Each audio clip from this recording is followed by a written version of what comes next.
สวัสดีครับท่านผู้ฟังพบกับรายการเกษตรเพื่อชีวิตสำหรับวันนี้เสนอเรื่องผู้ประกอบการเกษตรยุคใหม่ตอนที่2ก่อนเข้าสู่รายการก็มีธรรมะมาฝากท่านผู้ฟังจากหนังสือบทสวดมนต์แปลของวัดแพทย์ธรรมารามอำเภอเด่นชัยจังหวัดอุตรดิตถ์หัวข้อธรรมะวันนี้คือจิตตสูตรที่2เทวดาทูลถามว่าโลกอันอะไรย่อมนำไปอันอะไรหนอย่อมเสือกใสไปโลกทั้งหมดเป็นไปตามอำนาจของธรรมอันหนึ่งคืออะไรพระผู้มีพระภาคเจ้าตรัสตอบว่าโลกอันจิตย่อมนำไปอันจิตย่อมเสือกใสไปโลกทั้งหมดเป็นไปตามอำนาจของธรรมอันหนึ่งคือจิตจากหนังสือพระไตรปิฎกเล่มที่15บรรทัดที่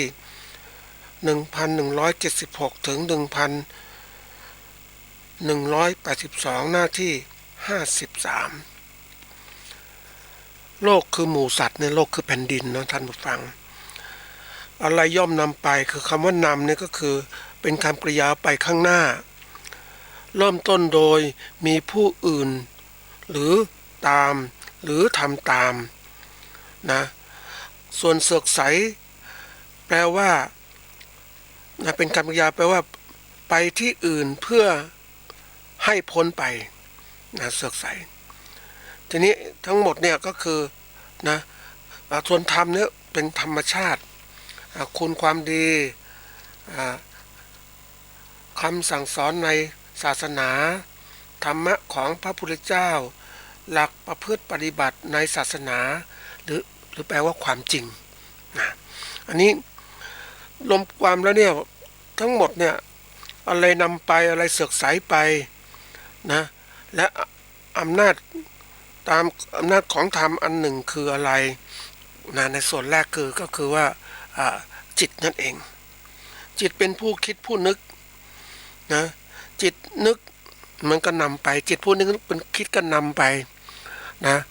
พาไปนู่นไปนี่บางครั้งไม่อยากไปจิตก็นึกก็เสือกสายไปคือไล่ไปให้พ้นนะอันนี้ก็เสือกสายไปเพราะจิตเป็นสำคัญทีเดียวเรื่องของฝึกจิตของเรานี่แหละและโลกทั้งหมดเนี่ยเป็นไปตามอำนาจของธรรมก็คือเป็นอำนาจตามความจริงหรือตามคำสั่งสอนของพระพุทธเจ้านั่นแหละมันเป็นจริงตามนั้นอยู่ในกรอบนั้นเองทีนี้ในฐานะที่เรานั้นเรียกว่าเป็นปุถุชนหรือจะเป็นกัลยาณชนหรืออริยชนก็แล้วแต่เนี่ยทั้งหมดนั้นนะคือว่าจิตของเราเป็นหลักจะไล่เลือกจะไล่ไปจะทำตามอะไรก็เป็นจิตของเราเป็นผู้คิดผู้นึกเนี่ยในจิตของเราน่าจะคิดนึกไปในทางที่ดีก็ดีถ้าทางที่ไม่ดีมันก็พาไปไม่ดีโดยจิตมันไปเล่นไปเขาเรียกไหลไปตามกระแสกิเลสถ้าเรารู้จักควบคุมจิตใจของเรานั้นก็คือทำฝึกจิตเนี่ยให้มีพลังจิตมันจะหยุดยั้งอะไรหยุดยั้งอารมณ์คืออะไรอารมณ์ที่สภาวะจิตใจที่เปลี่ยนแปลงไปตามสิ่งเล่าจากตาหูจมูกลิ้นกายใจของเรานะก็รับมาเป็นอารมณ์ทีนี้ถ้าจิตมันรับอารมณ์มาแล้วมันเสวยอารมณ์นั้นก็จะกลายเป็นอะไร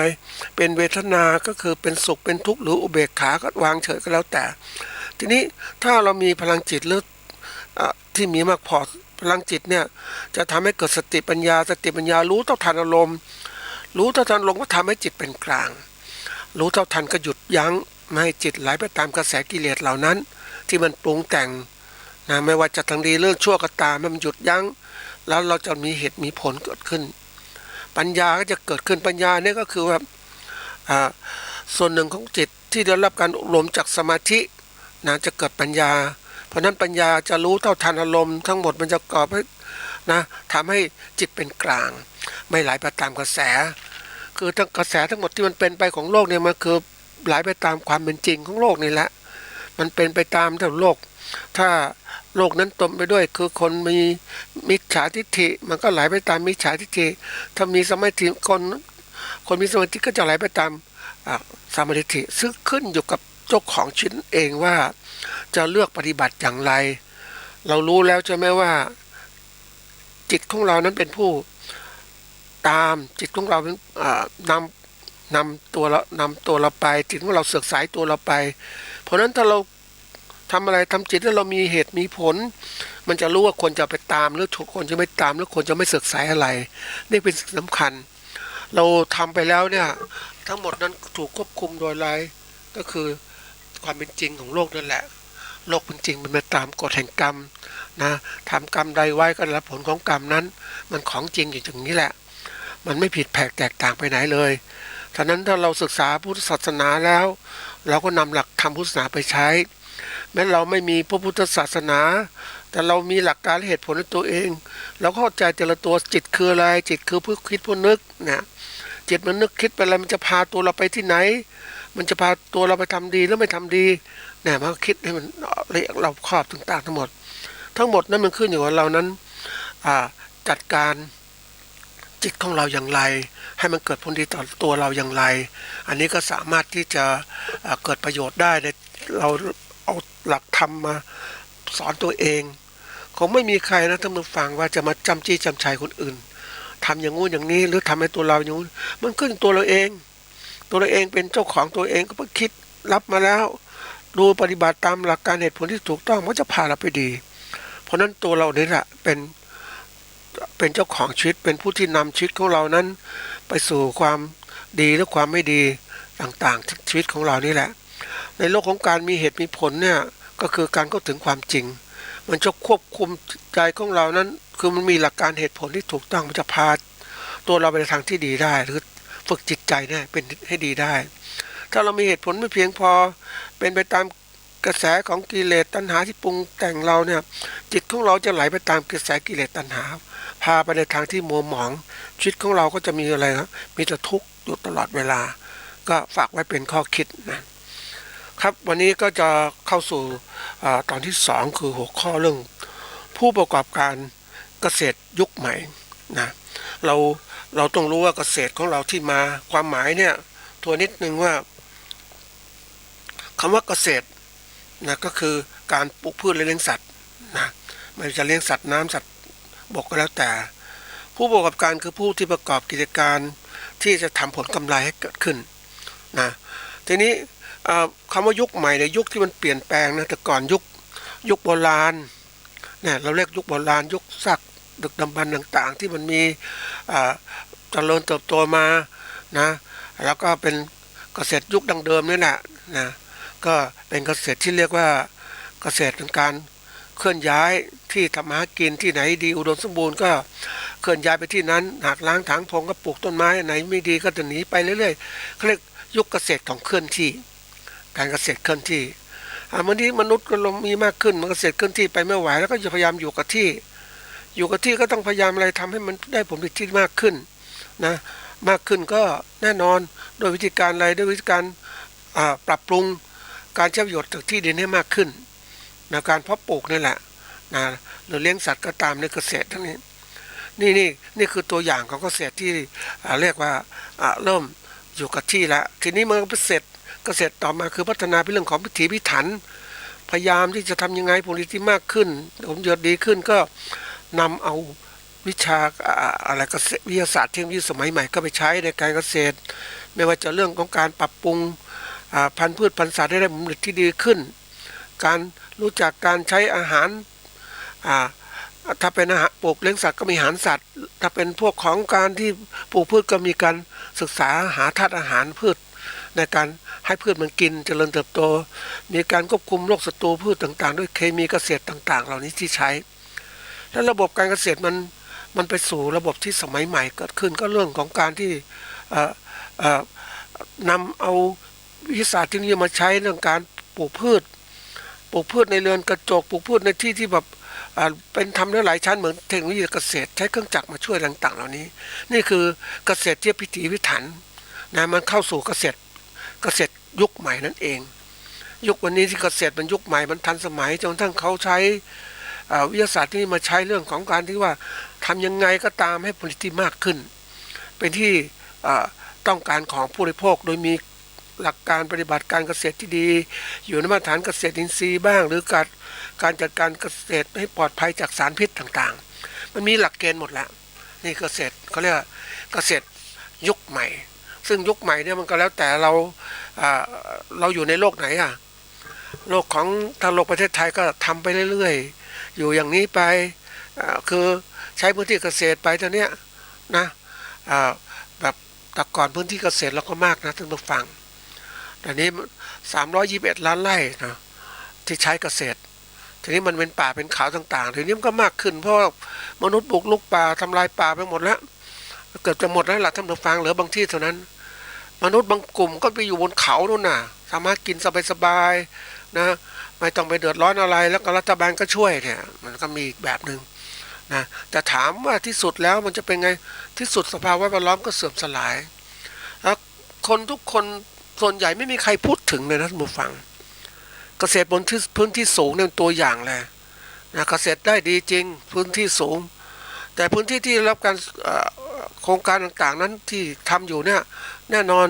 เขาทำเฉพาะพื้นที่เท่านั้นไม่ได้เพราะสภาพแวดล้อมไม่เหมาะสมอย่างเกษตรมีที่ว่าภูทับเบิกอย่างนี้เป็นตัวอย่างนะท่านผู้ฟังที่บุกรุกคือมีการที่ว่าปล่อยให้ทหารต่างประเทศเข้ามาอยู่ในประเทศไทยแล้วก็สร้างเป็นที่ทำมากินในประเทศนั้นในประเทศไทยนี่แหละภูทับเบิกในสูงเป็นอันดับ2รองจากดอยอินทนนท์นะท่านผู้ฟังอากาศดีมากเลยนะแต่พืชที่มันมีอยู่บนภูเขามันหมดแล้วมันหมดจริงๆนะท่านผู้ฟังหมดเพราะอะไรคนนี่แหละเขาไปทำลายป่าจนหมดเลยแล้วก็กลายเป็นอะไรภูเขาเนี่ยภูเขาจะเกิดหัวโล้นแต่มันหัวโล้นเพราะว่าสภาพมันสูงอยู่มันยังมีฝนตกมีการที่ว่าน้ำมันตกลงมาปลูกพืชต่างๆเพราะนั้นทำพืชผักอะไรก็ได้อยู่ได้ระยะหนึ่งก็มันก็ดีท่านผู้ฟังเพราะอะไรก็คือว่าสภาพแวดล้อมมันเป็นไปตามอย่างนั้นคือยังมีภูเขาอื่นๆยังคงอยู่เพราะนั้นมันเกื้อกูลกันแม้นภูทับเบิกจะถูกจัดการในเรื่องของการที่ทำลายป่าเป็นพื้นที่เกษตรทั้งหมดเลยเนี่ยนะแต่ว่ามันก็ยังมีเขาเรียกสภาพแวดล้อมอื่นๆที่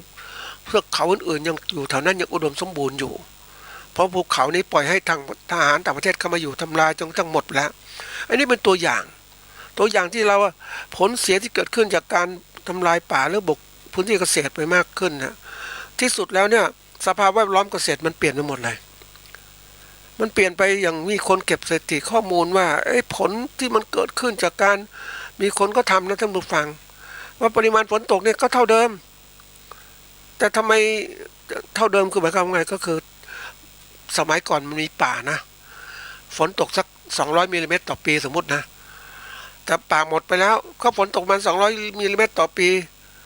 นะคือมองเห็นปริมาณฝนโอเคมันก็ยอมรับได้แต่พูดถึงว่าการกระจายของฝนเป็นยังไงมันตกทีจริงมากจริงแต่ว่าการไหลบ่าของน้ำต่างๆมันไหลลงหมดนะเพราะไม่มีป่าเขาทำการดูดซับน้ำเพราะฉะนั้นความสมบูรณ์ของสิ่งแวดล้อมก็จะไม่ดีนี่คือตัวอย่างนะผลที่มันเกิดขึ้นแล้วผลสิ่งอื่นตามมาอีกนะถ้าเราดูพื้นที่โลกมันจะเป็นอย่างนี้จริงๆท่านผู้ฟังแล้วเราถามว่าสภาพแวดล้อมเปลี่ยนแปลงจากที่เรามนุษย์นั่นน่ะเรียกว่าเป็นสัตว์ที่ฉลาดทำลายสัตว์อื่นทำลายพืชอื่นชีวิตอื่นหมดไปหมดเลยนี่คือตัวอย่างที่ว่ากลายมาเป็นว่าอะไรสิ่งแวดล้อมเสื่อมโทรมนั่นเองนี่เป็นผลเสียที่เกิดขึ้นจากการเกษตรยุคเก่าๆแล้วก็เดี๋ยวนี้ก็ต้องมีการชดเชยว่าเกษตรยุคใหม่ต้องมีการปลูกพืชหลายๆชนิดปลูกที่ว่าไม่ใช่โมโนครอปเป็นปลูกพืชมัลติเพิลครอปปิ้งหลายชนิดร่วมกันมาแล้วแต่ให้มันอุดมสมบูรณ์แต่ทีนี้ว่าเกษตรกรบางที่เขายังใช้ระบบเกษตรแบบเดิมคือปลูกพืชอย่างเดียวปลูกพืชผักอย่างนี้เหมือนภูทับเบิกอย่างเนี้ยเอาตัวอย่างภูทับเบิกเป็นตัวอย่างที่น่าสนใจมากเลยในการศึกษาถึงสภาวะแวดล้อมเปลี่ยนแปลงไปของโลกของประเทศไทยที่ภูเขาทั้งลูกถูกทำลายโดยการไปปลูกพืชชนิดอื่นเนี่ยหมดเลยแม้ที่เป็นป่าสงวนก็ตามแต่กลไกของรัฐก็ไม่ได้ควบคุมเพราะว่ามันปล่อยให้กลไกของอย่างอื่นเข้ามาควบคุมแทนไอ้ส่วนที่หน้าที่ต่างๆในการดูแลก็ไม่สามารถทำได้เต็มที่เพราะนั้นเป็นตัวอย่างของความเสียหายทางสิ่งแวดล้อมทางการเกษตรของเรานี่คือเกษตรแบบเรียกว่าไม่เคลื่อนที่และอยู่กับที่แล้วก็มีการใช้เทคโนโลยีเกษตรสมัยใหม่เข้าไปด้วยใช้น้ำใช้ปุ๋ยต่างๆเข้าไปอะไรเข้าไปน้ำยังเกิดขึ้นว่านั่นคือการใช้ที่ความรู้สมัยใหม่เข้าไปแต่มันไม่อุดมมันไม่พัฒนาไปถึงระดับสุดยอดของการที่ใช้ ระบบเกษตรที่แบบทันสมัยเหมือนต่างประเทศเขาที่เขาใช้ทำหากินมันที่ดั้งเดิมแล้วก็ใช้เครื่องจักรเข้าไปช่วยนะในการที่จะทำเป็นระบบไหลเวียนของน้ำปลูกพืชในน้ำเรามีน้ำให้ปุ๋ยมีแสงสว่างให้แสงสว่างเป็นเวลายังไงสังเคราะห์แสงยังไงนะมันก็ถ้าไปดูเนี่ยพืชมันจะเจริญเติบโตตลอดเวลาไม่ได้พักนะท่านผู้ฟังมันจะมีไฟติดตลอดเวลานะผิดกับพืชของเรานะท่านผู้ฟังว่าพืชของเราที่ปลูกอยู่เนี่ยนะอาจจะเจริญเติบโตนะกลางคืนก็หมดหยุดสังเคราะห์แสงนะแล้วนี้ไอ้พืชนี้มันปลูกอยู่ในโรงเรือนนะท่านผู้ฟังแล้วมีแสงสว่างตลอดเวลานะกลางคืนก็มีกลางวันก็เสริมเข้าไปเพราะนั้นมันเจริญเติบโตได้เร็วมีการค้นคว้าวิจัยต่างๆที่เกิดขึ้นเพราะนั้นไม่กี่วันก็เก็บได้ละเก็บขายไม่ว่าเป็นพวกพืชผักเดี๋ยวนี้ไม้พวกพืชผักถ้าเป็นถั่วฝักยาวก็คงมีแต่เอาพืชราคาแพงไว้ก่อนพวกมะเขือเทศต่างๆเหล่านี้นี่คือความทันสมัยแล้วก็เจริญเติบโตได้ดีด้วยแนวโน้มของโลกจะเป็นไปในทิศทางนี้เพราะอะไรก็คือว่าการถ้าเราไปเพิ่มผลิตโดยการทำลายป่าต่างๆมันก็เป็นผลเสียที่เกิดขึ้นสภาพแวดล้อมเปลี่ยนแปลงบางพื้นที่เดี๋ยวนี้คือทันสมัยเขาจะเริ่มรู้ในการประเทศที่ทันสมัยนะท่านผู้ฟังเขาจะปลูกป่าด้วยรู้ว่าป่าไม่มีเนี่ยจะต้องปลูกป่าทดแทนแต่อย่างของเรานั้นแบบว่าไม่จำเป็นก็ได้ปล่อยมันไปแต่ว่ามันมีมากขึ้นมาแล้วมันจัดการไม่ทันแล้วอย่างชายทะเลอย่างนี้ไปดูเนี่ยโหมันไม้กงกลางหายหมดมีทะเลแล้วทะเลก็ลุยเข้ามาน้ำก็ถูกพัดทำลายลงมาไม่มีกงกลางไม่มีแรงต่างเดี๋ยวนี้ป่ากงกลางถูกอะไรถูกปลูกเพื่ออุตสาหกรรมนะไปดูที่เขาทำนะปลูกจำนวนมากทีเดียวแล้วก็เอาไม้กงกลางที่เราตัดคือปลูกป่าเหมือนกับปลู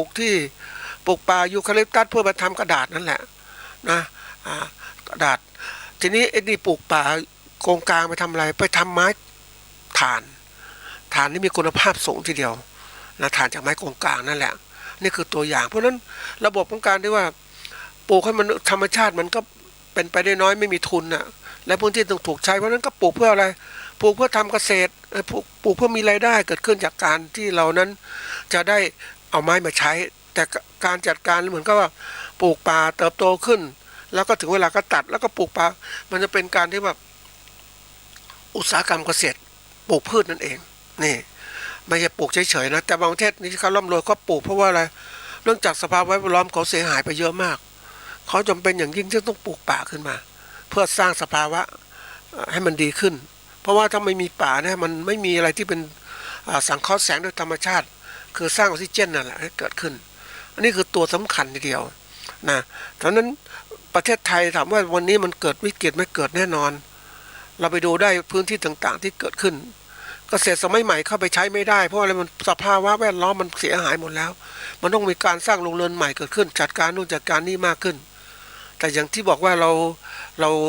เขาเรียกว่าเราผลิตพืชไว้กินเกษตรไว้กินแต่ไม่ได้ขายแต่ผิดกับต่างประเทศที่เขาต้องขายด้วยทั้งกินด้วยเพราะนั้นก็จะทำให้มีคุณภาพมากขึ้นต่อไปนั้นจะต้องมีคุณภาพเพราะอะไรเพราะว่าพื้นที่เกษตรเราลดน้อยลงพื้นที่เกษตรเราไม่มีคุณภาพมันมีมากพื้นที่มีคุณภาพก็น้อยลงต้องจัดการยังไงแล้วปัญหาตามมาคือการที่ประชากรเลยมีมากขึ้นเพราะนั้นการถือครองพื้นที่เกษตรก็ต่อครอบครัวก็ลดน้อยลงไม่สามารถทำการเกษตรแบบเขาเรียกว่าปริมาณที่มากพอได้มันเป็นพื้นที่จำกัดนั่นเองความจำเป็นอย่างยิ่งต้องใช้การเกษตรแบบพิถีพิถันให้มันดีขึ้นให้มันมากขึ้นไม่ใช่ว่าเอาเขาเรียกว่าทำการเกษตรแบบชนิดที่เรียกว่าเอาปลูกให้ได้ผลผลิตมากที่สุดเลยอย่างเงี้ยปลูกข้าวปลูกอะไรแล้วแต่ชนิดของพืชแต่บางทีนั้นเขาก็เกษตรกรเขาฉลาดในการที่จะรู้ว่าพืชชนิดไหนควรจะปลูกยังไงก่อนต่อเนื่องอย่างไรบางทีก็ปลูกพืชสลับกันบ้างอย่างตัวอย่างเนี่ยไปเห็นเขาปลูกเนี่ยนะท่านผู้ฟังพื้นที่ทำนานี่แหละถึงเวลาทำนาก็ทำนาถ้าทำนาหลายครั้งก็ทำได้แต่คุณผลผลิตมันคือราคาข้าวตกต่ำแต่เขาก็เปลี่ยนไปทำอะไรเขาเปลี่ยนไปปลูกข้าวโพดไม่เอาไปฝากไปขายนะท่านผู้ฟังมันได้ราคาน้อยแต่ปลูกข้าวโพดมาแล้วเอาข้าวโพดเอาไปตัดเอาไปเลี้ยงวัวนมเนี่ย การคิดต่างๆมีช่องทางในการพัฒนาเกษตรที่ทันสมัยมากขึ้นนะทีนี้โลกมันทันสมัยมันเกิดขึ้นอย่างไรว่าเรานั้นอย่างที่บอกว่ายุคที่นะคนทุกคนแสวงหาอาหารนะโดยให้มากที่สุดด้วยการครอบครองในสมัยก่อนก็เรียกว่าประเทศที่พัฒนาเนี่ยเขาก็มาล่าอาณานิคมนะครอบครองพื้นที่เกษตรเพื่อเอาทรัพยากรประเทศอื่นไปหาประเทศตนเนี่ยอย่างอังกฤษหรือว่าโปแลนด์หรือว่าฝรั่งเศสนี่เป็นทำนองเดียวกันที่ล่าอาณานิคมแต่ทีนี้คนที่อยู่นิคมนั้นอยู่ในพื้นที่นั้นเขาเริ่มต่อต้านเพราะฉะนั้นในการต่อต้านปุ๊บไอ้พวกประเทศที่มีใช้วุธมาล่าอาณานิคมก็เริ่มเปลี่ยนละแต่นี้ไปเปลี่ยนอะไรก็คือครอบครองทรัพยากรโดยการเข้าไปลงทุนประกอบการอุตสาหกรรมประกอบการนี่นะทำไม้สักต่างๆสมมุติเนี่ยก็ครอบครองนี้ก็เอามาใช้กฎหมายเขาก็เรียกว่าไม่ได้อาวุธไปจี้นะไปปล้นเข้ามาไม่ใช่อันนี้ใช้กลยุทธ์ทางเรื่องของการบริษัทต่างๆไปดำเนินการในประเทศอื่นๆแล้วก็สามารถได้ทรัพยากรอาหารหรือพืชจากประเทศนั้นไปอยู่นำไปสู่ประเทศตนนี่คือตัวอย่างนี่แล้วทำมาที่ระบบแบบนี้ก็เกิดขึ้นเดี๋ยวนี้ขยายตัวเป็นบริษัทต่างๆก็เรียกลงทุนข้ามชาติเกิดขึ้นมาในการที่จะไปลงทุนในประเทศหนึ่งเพื่อที่จะกอบโกยเอาทรัพยากรประเทศหนึ่งไปสู่ประเทศตนเองเดี๋ยวเขาทำเหมืองทองอย่างเนี้ยนะไปดูในประเทศในในรัสเซียที่เขาทำเหมืองทองขนาดใหญ่อย่างเนี้ยในประเทศจีนก็เหมือนกันในมองโกเลียเนี่ยตัวอย่างเนี่ยนะเขาสร้างเหมืองทองก็คือตัวอย่างนั่นเองนะแล้วทีนี้ประเทศที่พัฒนาเดี๋ยวนี้เขาก็เริ่มที่ว่าใช้อะไรคือกลยุทธ์ใหม่ๆในการที่จะทำให้ ตัวเองมีรายได้นะจากที่ว่าเอาบริษัทไปอยู่ในประเทศบริษัทตนไปอยู่ในประเทศอื่นดำเนินการธุรกิจการค้าเดี๋ยวนี้ตัวประเทศที่พัฒนาก็เริ่มสร้างความรู้ให้ขายได้นะทุกท่านฟังความรู้วิทยาการสมัยใหม่เทคโนโลยีต่างๆเนี่ยเอาไปถ่ายทอดเอาไปขายในประเทศที่พัฒนาเขาเก่งกันนี้ทีนี้ไม่พอนะเขาก็ผลิตเครื่องมืออีกเครื่องมือต่างๆไม่ว่ารถยนต์อุปกรณ์ต่างๆด้วยความที่ว่าเขาเอาไปลงสร้างขึ้นมาแล้วเอาไปขายเพื่อเอาผลกำไรกลับสู่ประเทศตนเองประเทศที่ได้พัฒนาก็ต้องซื้อพวกนี้เดี๋ยวนี้ไม่พอนะท่านผู้ฟังเรื่องสารเคมีต่างๆยาและสารเคมีเกษตรต่างๆเนี่ยแน่นอนประเทศที่พัฒนาแล้วผลิตขึ้นมาก็ขายเดี๋ยวนี้ไม่พอสร้างโปรแกรมคอมพิวเตอร์มาขายให้คนอื่นเขาใช้ตลอดและใช้เนี่ยไม่ใช่ธรรมดานะท่านผู้ฟังใช้แล้วเนี่ยเขาเรียกว่าเป็นประเทศผู้ใช้เนี่ยมันก็ไม่มีโอกาสที่จะพัฒนาเกิดขึ้นก็ต้องเหมือนกับว่ากลับกลายเป็นผู้ใช้แล้วก็ต้องส่งสวยหรือค่าเช่าค่าอะไรต่างๆให้กับประเทศที่พัฒนาแล้วก็วางเครือข่ายต่างๆไว้เพื่อให้ประเทศด้อยพัฒนาต่างๆเนี่ยบุคคลประเทศประชาชนด้อยพัฒนาต่างๆต้องใช้ของเขาจำเป็นต้องใช้ของเขาเพราะว่าถ้าไม่ใช้ก็อยู่ไม่ได้ตัวอย่างอินเทอร์เน็ตอย่างเงี้ยเห็นไหมเขาวางเครือข่ายไว้หมดทั่วโลกอย่างเนี้ยนะหรือระบบรูปแบบการเรียกแพลตฟอร์มทางการค้าขายทางอินเทอร์เน็ตการค้าขายทางอินเทอร์เน็ตพวกที่ว่าพวกขายสินค้าต่างๆมาทั้งหมดเลยโดยใช้โปรแกรมที่เขียนมาเป็นการลงทุนของประเทศที่ชาญฉลาดคนที่ชาญฉลาดก็ลงทุนส่วนเราเองนะสมมุติว่านี่คือในระบบของการพัฒนาเดี๋ยวนี้วิชาการต่างๆก็มาด้านนี้เรื่องของหนังสือพิมพ์เรื่องสื่อมวลชนต่างๆเนี่ยออกมาที่เน็ตหมดเลยนะคนก็เปิดดูต่างๆโฆษณาต่างๆก็มาอย่างนี้เขาก็ได้อันนี้คือความฉลาดที่เปลี่ยนแปลงนะเดี๋ยวนี้แต่ก่อนก็บอกต่างประเทศมาลงทุนทำศูนย์การค้าเดี๋ยวนี้ไม่ต้องลงทุนทำศูนย์การค้าลงทุนทำอินเทอร์เน็ตแล้วก็ค้าขายทางออนไลน์มีสินค้าของตัวเองผลิตสินค้ามาขายซื้อจากที่หนึ่งไปที่หนึ่งอย่างเนี้ยมันไวขนาดนั้นท่านผู้ฟังลงทุนระบบโลจิสติกด้วยต่างๆที่เรานะทีนี้นี่คือตัวอย่างของโลกที่พัฒนาแล้วนะมันเป็นไปตามอะไรตามกระแสของโลกนั่นเองนะโลกนี้ก็เข้าใจแล้วท่านผู้ฟังโลกคือเดี๋ยวจะลืมซะก่อนโลกคืออะไรโลกคือแผ่นดินนะแผ่นดินที่อยู่เนี่ยโลกคือหมูสัตว์นะหมูสัตว์ที่เกิดขึ้นมาสัตว์ต่างๆทีนี้สัตว์ต่างๆถูกมนุษย์ล่าหมดแล้วเหลือแต่มนุษย์เป็นเผ่าพันธุ์ที่ใหญ่กับมนุษย์มีมากขึ้นมันก็ต้องจะกินใครจะกินสัตว์อื่นก็ไม่ได้ก็ต้องปลูกพืชเลี้ยงสัตว์ แต่มนุษย์มันก็จะมีพวกที่ว่าปลูกพืชเลี้ยงสัตว์คือกลุ่มหนึ่งที่ไม่อยากจะเบียดเบียนมนุษย์ด้วยกันแต่มนุษย์อีกกลุ่มหนึ่งที่เขาไม่ได้กินเนื้อสัตว์แต่เขาเบียดเบียนมนุษย์ด้วยกันเองนั่นแหละเขาไม่ได้กินมนุษย์นะเพียงแต่ว่าเขาผลิตอะไรต่างๆให้มนุษย์ใช้แล้วเขาก็กินโดยเรียกว่าได้ประโยชน์โดยการให้พวกนี้ใช้แล้วก็ได้ผลตอบแทนเกิดขึ้นมันก็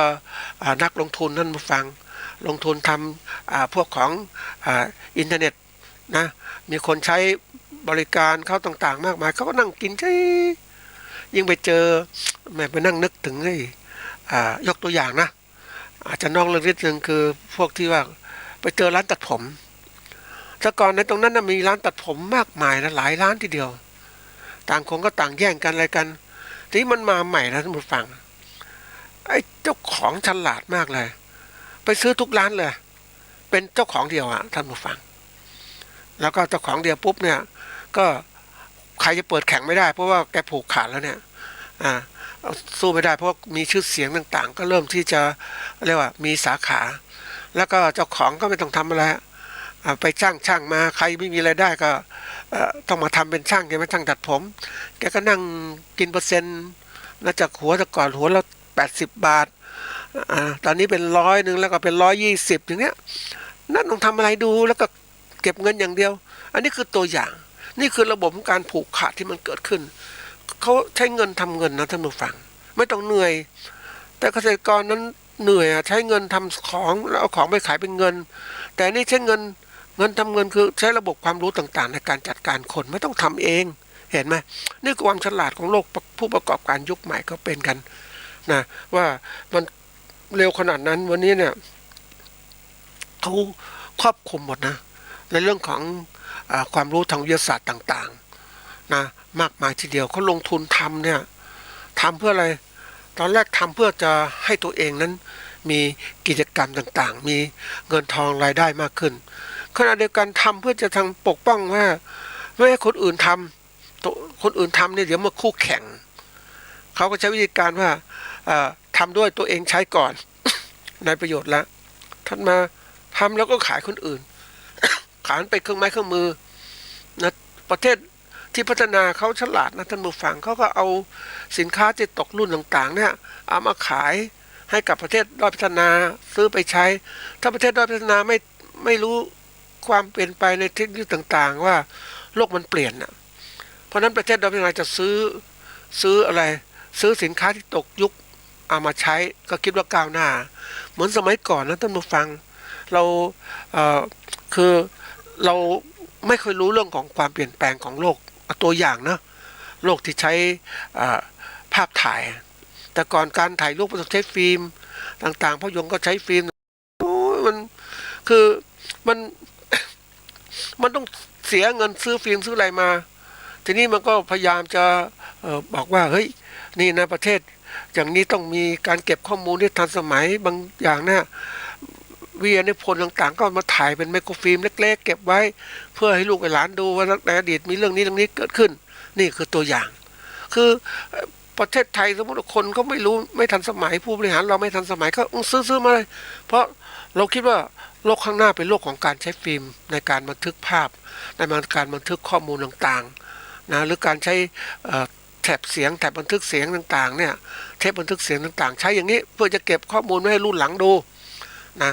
คือคือเหมือนฝรั่งเขาคิดก้าวหน้าไปแล้วว่าเฮ้ยเขาต้องใช้ระบบแบบใหม่ซึ่งบันทึกข้อมูลในแผ่นในเรื่องของแผ่นบันทึกข้อมูลหรือว่าแผ่นบันทึกข้อมูลขนาดเล็กหรือขนาดใหญ่ที่มันไม่ต้องใช้กระดาษไม่ต้องใช้อะไรแล้วเนี่ยเขารู้ศึกษาไปแล้วเสร็จแล้วก็เอาเทคโนโลยีเก่าที่เขาคิดอยู่เนี่ยพวกฟิล์มต่างๆมาขายหมดเลยที่สุดแล้วเนี่ยอะไรเรารับมาไม่กี่ปีก็ล้าสมัยแล้วใช่ไหมนี่คือความที่เขาคิดอยู่ตลอดเวลาแต่เรานั้นตามไม่ทันเขาจะขายสินค้าที่ล้าสมัยกับเราก็รับซื้อมาทันสมัยที่ไหนได้มันล้าสมัยมันตกยุคแล้วเดี๋ยวนี้ไม่มีใครใช้แล้วใช่ไหมกล้องถ่ายรูปนะที่ใช้ฟิล์มเหล่านี้นี่กล้องถ่ายรูปจะเป็นดิจิตอลมาแล้วนะมันทันสมัยการคิดเหล่านี้มันเกิดขึ้นมานานแล้วในประเทศที่พัฒนาแล้วแต่เรานั้นตามไม่ทันเห็นไหมนี่ความก้าวหน้าของโลกที่พัฒนาเขาคิดกลไกต่างๆแล้วประเทศที่ต้องพึ่งพาอย่างเอาตัวอย่างที่ประเทศพัฒนา โทรศัพท์แต่ก่อนโทรศัพท์เนี่ยก็ทำดูโทรศัพท์สมัยก่อนแพงมากนะโทรศัพท์ประเภทที่ว่าอยู่กับบ้านก็แพงถ้าโทรศัพท์เครื่องที่ก็แพงนะเป็นเท่าไหร่มันวิทยุเลยนะเป็น2-3 แสนอย่างเงี้ยนะราคาแพงนี่คือตัวอย่างเราก็ต้องซื้อมาใช้อยากจะทันสมัยเหมือนเขาแต่ของเขาเดี๋ยวนี้พัฒนาไปถึงสมาร์ทโฟนแล้วมาขายใช่ไหมแรกๆสมาร์ทโฟนมันถึงก็ใช้แพงมากนะท่านผู้ฟังเข้ามาทีละรุ่นก็แพงเขาก็เก็บกำไรจากความที่เขา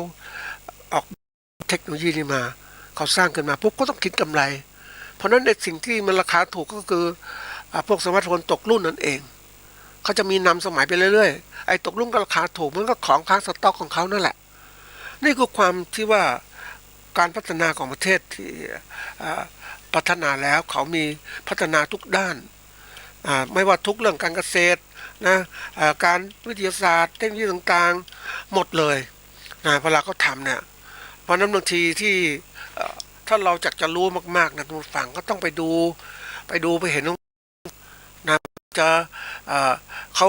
พัฒนาไปไกลกว่าเราสัก10 ปีถ้าเราซื้อสินค้าที่ใช้มันก็ตกรุ่นของเขามา10 ปีแล้วอย่างเนี้ยเพราะฉะนั้นในความก้าวหน้าอย่างนี้มันเป็นตัวที่ว่า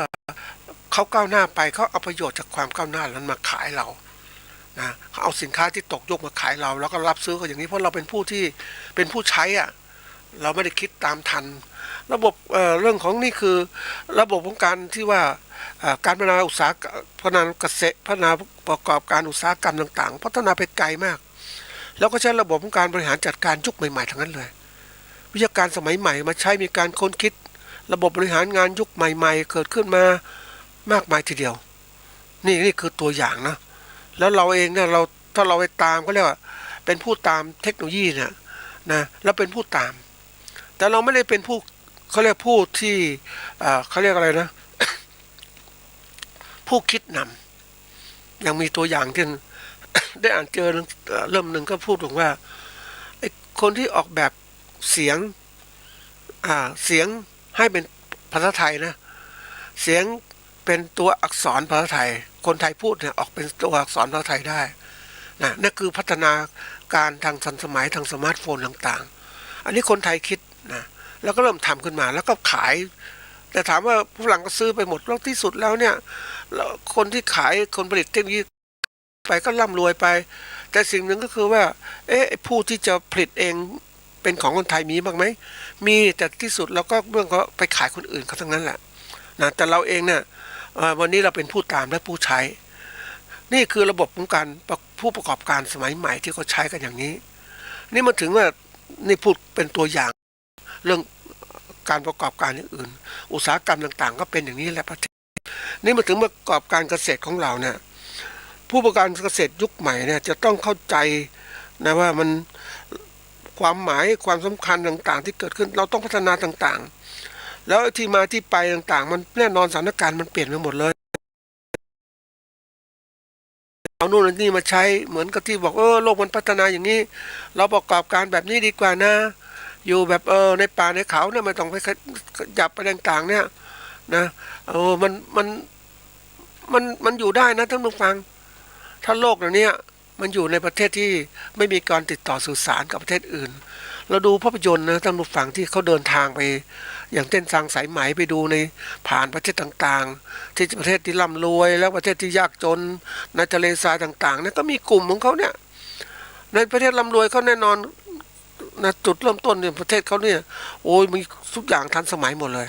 แต่เดินทางไปถึงประเทศที่ด้อยพัฒนาต่างๆเนี่ยก็อยู่กันเกษตรแบบดั้งเดิมมีใช้แรงงานสัตว์ทำเกษตรต่างๆปลูกเลี้ยงสัตว์เลี้ยงวัวเพื่อจะผลิตนมมาขายอย่างเนี้ยแบบโบราณทั้งนั้นเลยนี่คือตัวอย่างเนาะนี่เราอยู่แบบนั้นอยู่ได้ถ้าเราไม่ติดต่อคนอื่นแต่วันนี้โลกมันพัฒนาไปหมดแล้วเราต้องเป็นอย่างยิ่งที่จะต้องเดินตามเขาถ้าไม่เดินตามเขาแล้วเขาก็เอาวิทยาศาสตร์เทคโนโลยีมาบีบบังคับเราเอาตัวอย่างนะท่านผู้ฟังแต่ก่อนเรามีโทรทัศน์แบบอนาล็อกอย่างเนี้ยใช่ไหมนี่ปรากฏว่าอนาล็อกดังทีเดียวตอนหลังมาเปลี่ยนเป็นดิจิตอลแล้วที่ภาพคมชัดเจนมากกว่าแล้วโทรทัศน์อนาล็อกของเราที่เก่าๆจะใช้ได้ไหมไม่ได้แล้วเห็นไหมเราจำเป็นต้องซื้อใหม่ใช่ไหม นี่เหมือนกันเลยท่านผู้ฟังระบบความรู้ของการประกอบการเกษตรมันต้องเปลี่ยนนะท่านผู้ฟังมันจำเป็นต้องเปลี่ยนนะเราจะมาอยู่แบบเดิมไม่ได้เพราะน้ำมันเนี่ยมันเหมือนกับว่าเข้าสู่โลกเกษตรยุคใหม่แล้วอุตสาหกรรมเกษตรต้องยุคใหม่จริงๆผู้ประกอบการเกษตรต้องยุคใหม่นะเข้าไปสู่ยุคใหม่ต้องปรับปรุงอะไรบ้างณวันนี้นะท่านผู้ฟังที่กระแสความเปลี่ยนแปลงสถานการณ์มันเปลี่ยนแปลงมันบังคับให้เราเปลี่ยนนะถ้าเราผลิตสินค้าเกษตรแบบเดิมไม่มีอะไรต่างๆไม่มีมาตรฐานเราส่งสินค้าไปขายไม่ได้ใช่ไหมเราก็อยู่ผลิตเพื่อกินในประเทศถามว่าคนเราเยอะเนี่ยถ้ามันกินได้ก็กินอย่างผลิตกล้วยหอมอย่างเนี้ยถามว่าถ้าผลิตนะคนขายก็ได้ราคาเท่านี้แต่เขาคนขายอยากจะได้ราคาดีก็ต้องทำมาตรฐานดีส่งนอกนี่เป็นตัวอย่างส่งนอกประเทศนอกก็อะไรก็ใช้กฎกติกามีมาตรฐานต่างๆเพราะนั้นเราผลิตสินค้าส่งนอกอยากมีกำไรสูงๆก็ต้องมีมาตรการผลิตตามใจลูกค้านั่นเองอันนี้ตัวอย่างทำไมเราผลิตกล้วยไม่ขายประเทศไทยก็ถามว่าขายประเทศไทยได้ราคาเท่านี้กำไรนิดเดียวแต่ผลิตที่นอกกำไรสูงกว่าเห็นไหมเพิ่มวิธีการจัดการทันสมัยเข้าไปนิดเดียวเพิ่มระบบการศึกษาเรื่องการตลาดระบบการนำส่งออกยังไงนะการแลกเปลี่ยนเงินตรายังไงมันก็แค่นี้แล้วก็ถามว่าค่าใช้จ่ายนี่ก็เพิ่มไปนิดหน่อยแต่สิ่งเราได้มากคือกำไรที่เพิ่มขึ้นเองอันนี้คือตัวอย่างนะเราต้องมองไปข้างหน้าว่ามันจะเป็นอะไรที่เปลี่ยนแปลงถ้าเรายังผลิตแบบเดิมๆก็ผลิตเพื่อกินเพื่อใช้ตัวเองก็ผลิตไปแต่ว่าเราจะได้ร่ำรวยไหมไม่มีโอกาสแล้วท่านผู้ฟังอันนี้บอกตรงๆนะท่านผู้ฟังถ้าโลกเกษตรเนี่ยนะเกษตรยุคเก่าที่ว่าอยู่กับพิถีพิถันแบบดั้งเดิมเนี่ยนะก็อยู่ได้ระดับหนึ่งนะแต่ไม่ร่ำรวยหลังสู่ฟ้านอกสู่ดินเหมือนเดิมแต่เกษตรยุคใหม่ที่เป็นผู้ประกอบการยุคใหม่ๆเนี่ยเขาจะต้องทำเพื่อจะตอบสนองกับการค้าการขายที่เขามองผู้บริโภคก็เปลี่ยนแปลงอย่างไรเราไม่จะมองผู้บริโภคคือเป็นคนไทยว่าถามว่าขายสินค้ากับคนไทยได้ราคาเท่านี้ให้เกิดประโยชน์จริงๆนี่มันนั้นบางทีที่เราจะเชื่อใครก็ตามต้องพยายามทดลองดูที่จริงไหมถ้าจริงแล้วก็ทำต่อนี่คือตัวอย่างเรามองเห็นประเทศที่พัฒนาแล้วคนพัฒนาแล้วก็เป็นยังไงเราก็คิดเนี่ยนะเพราะนั้นวันนี้ที่บอกว่าในกระแสของความเปลี่ยนแปลงของโลกนั้นตัวเราเองต้องเป็นคนที่ว่าใช้ความฉลาดข้อที่หนึ่งต้องใช้ความฉลาดศึกษาอย่างชันฉลาดไม่รับความรู้ต่างๆมาเนี่ยรับมาจริงแต่ต้องเลือกอันไหนไม่ดีก็ทิ้งไปอันไหนดีก็มาทดลองต่อพัฒนาเลือกสิ่งที่ดีไว้ให้มากอย่าไปคิดว่าเฮ้ยมันสิ่งนี้ไม่ดีบางครั้งที่มันผ่านก็ทดลองแล้วเนี่ยมันดีก็ได้คือทุกอย่างมันย้อนกลับได้เสมอนะท่านผู้ฟังแนวคิดของการประกอบการเกษตรมันจะเปลี่ยนแปลงได้มันย้อนกลับมันมีทฤษฎีสนับสนุนนะเพราะนั้นวันนี้เราเป็นผู้ใช้แนวคิดวิธีการอุปกรณ์เครื่องจักรกลทางการเกษตรต่างประเทศมาเราก็คิดเอามาใช้ เราเป็นผู้ใช้นะเลือกใช้สิ่งที่ดีนะอันที่สองเนี่ยพัฒนา พัฒนาความคิดแล้วก็นวัตกรรมของคนอื่นที่สร้างมาแล้วเนี่ยเอามาพัฒนาตัวเราเองนะก็ให้มันเกิดความคิดใหม่ๆเกิดขึ้นไม่ใช่ว่าจงใจใช้อยู่เงี้ยใช้ก็อย่างเงี้ยมันก็ไม่มองเห็นข้อที่มันจะดีไม่ดีไม่ได้คิดอะไรคนหลายคนแล้วท่านผู้ฟังมีความคิดเนี่ยนะคิดก็คือว่าเชื่อเลยท่านผู้ฟังเมื่อเรานำความรู้ต่างๆของคนอื่นมาใช้มันดีจริงขณะที่ใช้อยู่ดีจริงแล้วก็ติดความดีนั้นไม่เกิดการเปลี่ยนแปลงไม่เคยคิดว่าจะเปลี่ยนแปลงยังไงบ้างมันดีขึ้นกว่าเดิมนะเพราะนั้นมันก็เลยกลายเป็นว่าติดกับความคิดดังเดิมอยู่มันอยู่อย่างเนี้ยมันก็ไม่เกิดการพัฒนาใช่ไหมไอ้การจะเปลี่ยนแปลงพวกนี้ได้อย่างที่บอกว่าไอ้ความคิด คนมันมีความคิดตลอดเวลาแล้วก็ลองคิดที่เราเอาความรู้ของอื่นมาใช้เนี่ยมันใช้ได้จริงเราก็คิดว่าเฮ้ยมันจริงไหมเราแต่ความคิดของเรามันอาจจะมีสิ่งอื่นเพิ่มเติมแล้วก็เอาเปรียบเทียบกับเขาที่เปรียบเทียบความคิดที่เรานำมาใช้แล้วของเราที่เราคิดเองมาได้มาทดลองว่าไหนดีกว่ากันอันไหนประสานกันได้อันนี้เขาเรียกว่าความคิดในการต่อยอดความคิดคนอื่นเขานะที่เขามีบางทีเราคิดไม่ทันเราไม่มีเวลาเราจะไปสร้างตั้งแต่ต้นมันลำบากเราก็เอาต่อยอดคนอื่นเลยนำมาใช้สู่การปฏิบัตินี่อันนี้สำคัญนะท่านผู้ฟังว่าเรานั้น ส่วนใหญ่แล้วคนเราไม่กระใส่ใจเรื่องเหล่านี้บางทีต้องทดลองเองทั้งหมดมันก็ไม่ใช่เสียเวลาเหมือนธรรมะคำสอนผู้เจ้านั่นแหละผู้เจ้าท่านตรัสรู้แล้วท่านทดลองมาหมดแล้วเราวันนี้เราเกิดมาแล้วก็เอาความที่ท่านสอนมาเรานะปฏิบัติเลยต่อจากที่องค์ทรงสอนนั่นแหละเราก็ถึงความพ้นทุกข์ได้โดยตัวเรานี่แหละจะไปทดลองอื่นตั้งแต่ขั้นตอนทั้งการแบบปฏิบัติเข้มงวดไปหมดปฏิบัติย้อนไปหมดตรงนี้มันอยู่ทางสายกลางที่องค์ทรงตรัสรู้แล้วก็มาใช้เห็นไหมนี่ตัวอย่างเพราะนั้นเนี่ยไอ้ขั้นตอนที่ว่าพัฒนาความรู้ตัวเองอย่างที่ว่าภาษาอังกฤษเรียกว่า copy and development เนี่ยนะเป็นตัวสำคัญทีเดียวนะว่าเราจะมาใช้ต่ออย่างไรอันที่สามเนี่ยอย่างที่บอกว่าต้องสร้างความมั่นคงมั่งคั่งด้วยตัวเราเองเรามีความรู้มีทัศนคติความสามารถต่างๆที่พัฒนามาเกิดขึ้นจากทุกขั้นตอนจากการที่เรานำคนอื่นมาใช้แล้วเราก็คิดใหม่ๆก็ขึ้นเราต้องพัฒนาของเราเองให้ได้อยู่ด้วยตัวเองให้ได้ณวันนี้ท่านผู้ฟังว่าไอ้ขั้นตอนเนี้ยมันเป็นสิ่งที่เราส่วนใหญ่คนไทยอย่างที่บอกว่าเราไม่ค่อยอยากคิดอะไรเพิ่มเติมนะไม่เหมือนชนชาติบางชาติเนี่ยเขาพยายามคิดอย่างจีนเนี่ยเขาฉลาดนะท่านผู้ฟังเขารู้แล้วว่าเขารับเทคโนโลยีวิทยาศาสตร์วิทยาศาสตร์และเทคโนโลยีต่างๆประเทศที่เขาถ่ายทอดไปเขาได้รับตัวหนึ่งแหละแต่เขาคิดว่าการที่พึ่งคนอื่นเนี่ยเขาจะให้หมดมันไม่หมดเขาก็ปิดบังเพราะนั้นจำเป็นอย่างยิ่งต้องคิดต่อยอดในตัวเองต่อยอดตัวเองก็การที่ว่าคิดใหม่ทำใหม่ที่มีอะไรเกิดขึ้นมาใหม่ๆเกิดขึ้นไม่ใช่ว่าเขาบอกมาเป็นยังไงก็เป็นอย่างนั้นไม่เสมอไปแล้วก็ประยุกต์เปลี่ยนแปลงการประยุกต์เปลี่ยนแปลงมันทำให้สอดคล้องกันเป็นจริงของเราที่เราใช้ในการปฏิบัติก็เกิดเป็นความรู้ใหม่เกิดขึ้นแล้วนวัตกรรมใหม่เกิดขึ้นเพราะฉะนั้นในการสร้างความมั่นคงตัวเองมันด้วยตัวเองเนี่ยสำคัญมากเลยเราต้องฝึกละบางครั้งเรารับเทคโนโลยีอื่นมาแต่เราไม่เคยพลิกแพลงเลยในการประกอบการเกษตรของเราอย่างตัวอย่างเช่นนะ เขาบอกว่า ปลูกพืชไม่ใช้ดินไม่ใช้ดินนะปลูกพืชไม่ใช่ดินใช้น้ำให้ปุ๋ยต่างๆลงไปตามเนี่ยนี่คือหลักการกว้างๆทั่วไปที่เขาให้กันมานะเราทำได้ลองดูก็เปลี่ยนแปลงด้วยเอาพืชอะไรผักกาดใช่ไหมลองปลูกดูจากที่เราเพาะเมล็ดแล้วมาลงในน้ำเสร็จแล้วก็ปุ๋ยล่ะเขาบอกปุ๋ยกว้างๆสูตรนี้มาแล้วก็ใช้ตามสูตรนั้นนี่เราก็คิดสูตรใหม่ดีไหมเอาตัวนี้ใส่แทนเพิ่มเป็นยังไงอันนี้เป็นยังไงมีแสงสว่างเนี่ยเปิดมันกี่ชั่วโมงดีก่อนบอกเปิดตลอดวันเดี๋ยวนี้เราอาจจะแพงไปเราลดมาได้ไหมให้มันเหมาะสมกับต้นพืชให้มันเหมาะตรงนั้น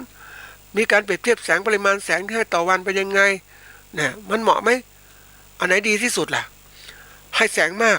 มันเปลืองเรา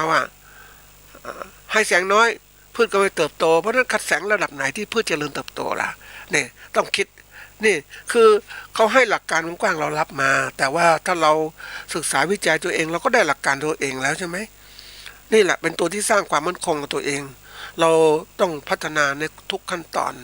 มันเป็นเรื่องสำคัญมากสำหรับประเทศที่เราอยากจะยกระดับของประเทศเราจากก่อนประเทศก็บอกประเทศไทยด้อยพัฒนานะมีคนก็พูดแต่กลุ่มหนึ่งก็บอกประเทศไทยกันมาพัฒนาแต่อีกกลุ่มหนึ่งก็บอกประเทศไทยพัฒนามันอยู่ในที่เดียวมันอยู่ในประเทศนี่แหละแต่ กลุ่มหนึ่งพัฒนาไปแล้วทันสมัยมากเลยอย่างบริษัทผู้ประกอบการเกษตรสมัยใหม่ที่เขาใช้อย่างเนี้ยทันสมัยมีการค้นคว้าวิจัยมากมายทีเดียวมีข้อมูลวิจัยด้วยนะในการประกอบการอุตสาหกรรมเกษตรเขาจะทำยังไงศึกษาเรื่องการผลิตยังไงการตลาดอย่างไรวางแผนเรื่องการค้าปลีกค้าส่งยังไงนี่เขาเก่งระดับนี้ทีนี้ระดับถัดมากำลังพัฒนาก็แน่นอนประเทศบริษัทต่างๆที่มีอยู่หรือผู้การเกษตรขนาดเล็กกำลังพัฒนาอยู่อย่างเนี้ยแต่ยังไม่ถึงสุดยอดนะมันยังพัฒนาเรื่อยๆอันนี้คือกลุ่มหนึ่งนะอีกกลุ่มหนึ่งคือไม่พัฒนาคือด้อยพัฒนานั่นเองนั่นพัฒนาคือเราไม่ฟังใครทำอย่างเนี้ยปลูกข้าวก็ปลูกอย่างเนี้ยนะคือเราไม่ได้ดูเพราะทีนี้อย่างที่บอกว่าบนเส้นทางสายใหม่เป็นภาพยนตร์ที่น่าชมนะท่านผู้ฟังเราเข้าไปชมดูเนี่ยแต่ก่อนสารคดีเนี่ยราคาแพงนะท่านผู้ฟังจะชมก็ต้องเสียเงินเดี๋ยวนี้ก็เสียเงินในการชมนะแต่ชมสารคดีพวกนี้มันเป็นเรื่องที่ว่าให้ความรู้เรามากว่าในเส้นทางสายไหมเหล่านี้นะที่เขาเรียก ประเทศจีนเนี่ยเป็นประเทศที่พัฒนาการผลิตไหมมานานนะอยู่ในราชวงศ์เพราะฉะนั้นพวกราชวงศ์กษัตริย์ต่างๆเนี่ยไหมเป็นสิ่งสำคัญเพราะว่าเป็นเสื้อผ้าไม่พอยังเป็นเครื่องสำอางเป็นต่างๆเยอะแยะทีนี้อย่างที่บอกว่าบาทหลวงพวกอิตาลีต่างๆพวกนี้เขาเข้ามาเขาก็เลยที่สุดเขาก็มันแพงเนี่ยนะราชวงศ์จีนก็ไม่ใส่ทอดใครละมันก็เลยแอบขโมยพวกเนี้ยเอาไข่ไหมเอาอะไรไปเพาะในประเทศมาเลี้ยงหมอเลี้ยงไหมในประเทศอิตาลีเนี่ยตัวอย่างอันนี้นี่คือการหลังจากนั้นก็เกิดพัฒนาที่สำคัญในประเทศที่เขาเรียกว่ามีความรู้ทันสมัยเขาก็พัฒนาไปมากขึ้นมากขึ้นส่วนจีนก็ยังเหมือนเดิม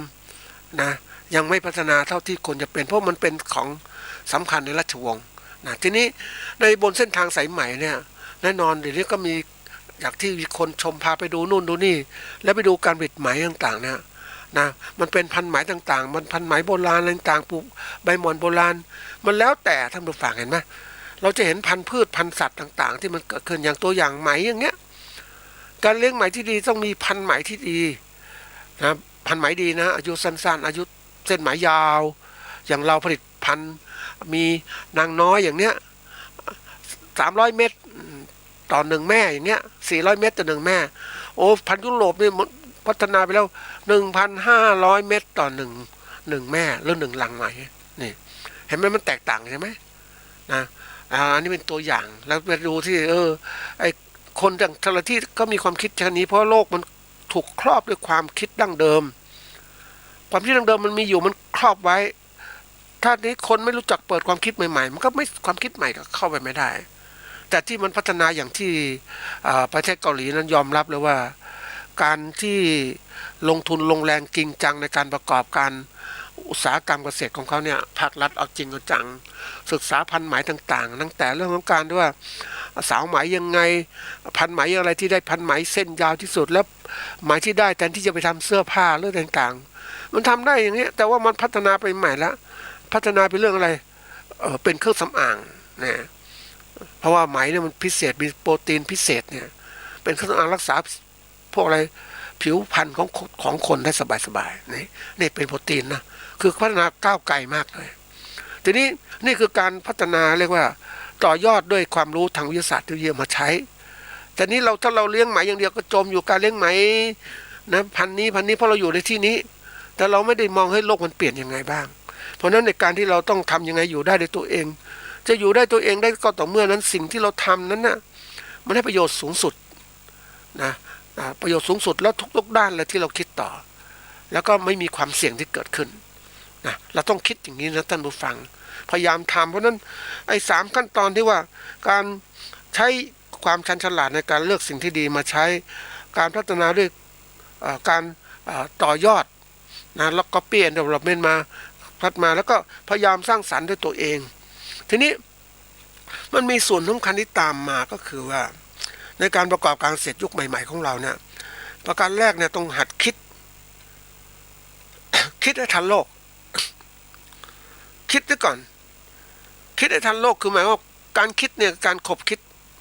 นี่เอาปัญหามาขบคิดหาทางออกตึกตองหาทางแก้ไขเปลี่ยนแปลงต่างๆคิดจากการสร้างนามธรรมให้เป็นรูปธรรมสร้างงานวิจัยเกิดขึ้นจากงานวิจัยก็สร้างนวัตกรรมใหม่ๆนะนวัตกรรมคือสิ่งใหม่ที่เกิดขึ้นจากการกระทำเรานี่แหละมันดีขึ้นก็สร้างนวัตกรรมก็นำนวัตกรรมไปใช้มันจะเกิดประโยชน์เกิดขึ้นนี่คือการคิดเริ่มจากการคิดซะก่อนการจะคิดพวกนี้ต้องมาเริ่มจากอะไรที่เราต้องไปศึกษาประเทศที่พัฒนาแล้วก็เป็นยังไงมันเปลี่ยนแปลงอย่างสมมติเราทำเลี้ยงไหมอย่างเงี้ยเราคิดเราดีที่สุดแล้วนะแต่เราไม่ต้องดูคนอื่นสิไปดูประเทศจีนไหมศึกษาไปดูเกาหลีไปดูญี่ปุ่นไหมญี่ปุ่นเขาก็ลงทุนทำไหมดีมากนะท่านผู้ฟังศึกษาวิจัยเลี้ยงไหมยังไงประเทศญี่ปุ่นเขาบอกฟื้นฟูประเทศด้วยการสมัยสงครามโลกครั้งที่2นะเขาฟื้นฟูประเทศด้วยการเรื่องไหมผลิตเลี้ยงไหมนี่แหละแทนที่ผลิตเป็นเสื้อผ้าต่างๆเป็นอะไรไหมผลิตเป็นอะไรเครื่องสำอางนี่ตัวอย่างเนาะนี่เพราะฉะนั้นเราเองถ้าเราเกี่ยวข้องกับเรื่องอะไรก็ต้องพยายามค้นคิดเรื่องเหล่านี้ไปดูต่างประเทศก็ทำยังไงนะมันเป็นยังไงของเราเป็นยังไงมาดูเขาดูเรานั่นแหละทีนี้นี่คือการคิดกลับมาคิดอันที่2เนี่ยทำเลย รู้ให้ทันโลกแล้วทำให้ทันสมัยต่างๆมันเปลี่ยนแปลงทำให้เกิดเลยเกิดภาพเป็นจริงให้มันทันสมัยตลอดเวลาสมัยมันเปลี่ยนสมัยโลกเก่าสมัยโลกใหม่มันเปลี่ยนตลอดเดี๋ยวนี้สมัยโลกมันจากที่ก่อนเปลี่ยนอย่างที่บอกว่าโลกเกษตรมันเปลี่ยนแปลงไปแล้วมันเปลี่ยนแปลงไปจริงๆนะท่านผู้ฟังไม่ใช่โลกที่ผลิตเพื่อกินอย่างเดียวตอนนี้ผลิตเพื่อขายแล้วขายยังไงขายอย่างที่ว่าต้องการทำกำไรสูงสุดก็ต้องมีการแปรรูปอย่างนี้เพิ่มขึ้น ไม่ใช่ว่าเอ้ยทำอย่างเงี้ยนะไม่ต้องแปรรูปหรอกขายได้ยังไงก็ขายได้อย่างทุเรียนเนี่ยท่านผู้ฟังเชื่อไหมว่าทุเรียนขายได้ดีมากเลย ทุเรียนเป็นโปรตีนที่ดีนะท่านผู้ฟังกินสดก็ดีทีนี้ทำไงมันสดมันไปเก็บได้ไม่นานก็ทำเป็นทุเรียนแห้งขึ้นมาฟรีซไดร์ทุเรียนขึ้นมาแล้วมากินเมื่อไหร่ก็ได้ เพราะนั้นมันก็แทนได้จริงๆนะท่านผู้ฟังแล้วค้าขายกำไรมหาศาลทีเดียวเกษตรกรชาวสวนส่วนใหญ่ขายสดเพราะอะไรไม่สามารถที่จะแปรรูปต่างๆได้เลยนะนี่คนที่มันเก่งนะท่านผู้ฟังไปคุยกับเขาเรื่องของว่ามาทำธุรกิจต้องทุเรียนประเทศไทยไปเดินไปทำธุรกิจทุเรียนนะท่านผู้ฟังไปดูนู่นนี่นะก็โทรศัพท์สั่งแล้วก็ซื้อทุเรียนแล้วก็คัดจดชื่อด้วยว่าทุเรียนใครดีไม่ดีเสร็จจากนั้นก็ไปแปรรูปเป็นทุเรียนอบแห้งขายออสเตรเลียหูรวยมหาศาลทีเดียวมาอยู่ประเทศไทยก็เดินเที่ยวไปนู่นไปนี่คือการที่ว่าผู้ประกอบการอุตสาหกรรมเกษตรเขาเรียกว่าเป็นผู้ประกอบการสมัยใหม่เราเรียกผู้ประกอบการเกษตรยุคใหม่จริงๆต้องเป็นคนที่ชาญฉลาดแล้วก็รู้นำเทคโนโลยีต่างๆมาใช้แล้วก็สร้างความมั่นคงตัวเองแล้วผลิตนี้เขาครอบครองเรื่องอะไรรายทุเรียนรายนี้เขาครอบครองเรื่องการตลาดทั้งหมดเลยหลายที่นะเขาก็จากที่ทำอาชีพอื่นมาทำเพื่อค้าขายทุเรียนนะจนเขาสำเร็จนะ